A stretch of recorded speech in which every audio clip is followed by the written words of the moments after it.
Today's video log is about testing batteries, marine batteries.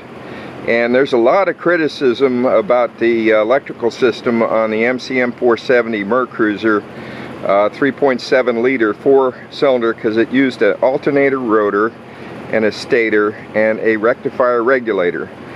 And in the early years, the rectifier regulator was air cooled, the original equipment manufacturer's OEM.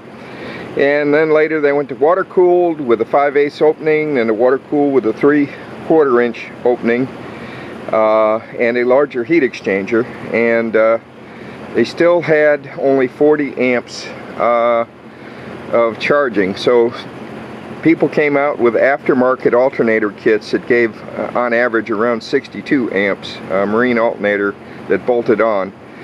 And you can choose whatever system you want, but a bad battery, bad or failing battery, can burn up your electrical system. And it's very important to keep your battery very well charged, fully charged. So to do that, you need an external battery charger like this Schlumberger model I just bought. Has 15 amp output or 3 amp output and has a battery maintainer built in, and it's good for both your flooded cell batteries and your AGM, absorbed glass mat. Now this is model number SC1280 and I bought it online, and it's Schumacher, I think is how it's said. And this is OEM Tools battery load tester. Now a battery load tester, 100 amp or 130, it's a basic test. You want an in-depth test, you have to put full cold cranking amps, whatever the battery is rated for. And I like the idea of these battery isolators that you can disconnect the battery when it's not in use.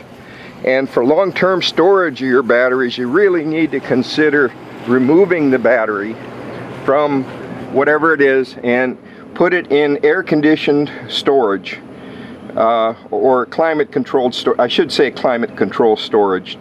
And it's, number one, so nobody will steal it, and number two, so it's not exposed to extreme heat or cold. And batteries, I don't know why, but they're getting very pricey these days, very pricey. And I remember as a kid in the 70s, I used to be able to buy a battery for $20. Now it's $200. And you have to have an electrical system in either automotive or marine, whatever, mated to the kind of battery it's designed for. Most systems are designed for flooded cell batteries, not for AGM. And AGM have a different per cell voltage. And I don't care what you use. You can use, to me, AGM is a lot of money for something of no benefit. I like a flooded cell battery with the minimum cold cranking amps. And if you want more cold cranking amps, do like I do. Go with multiple batteries.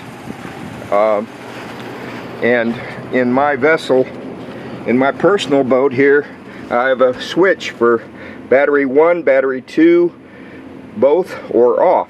And if I need extra cranking for some reason, or I'm at anchor for a long, I can double up my 600. You know, usually I do like this boat engine is rated for 450 cold cranking amps, and I have, I think, 600s in there, or 500. I used to do 1,000, but I didn't get a good service life out of the 1,000 because the density internal to the battery for a Group 24 battery is very tight.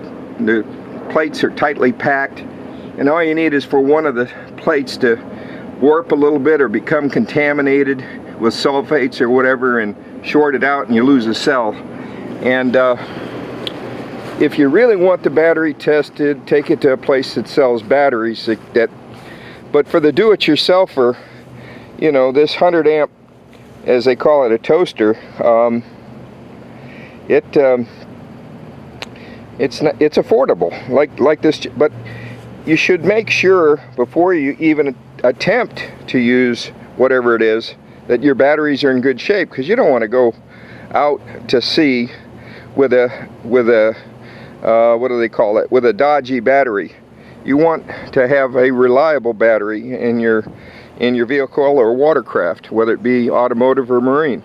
But never use an automotive alternator in a marine application, because it's not ignition proof and you could have an explosion, especially in a inboard or inboard-outboard stern drive. You know, it's dangerous. For a few dollars more, you can get an ignition proof electrical that's rated for marine use. So I hope you enjoy the video.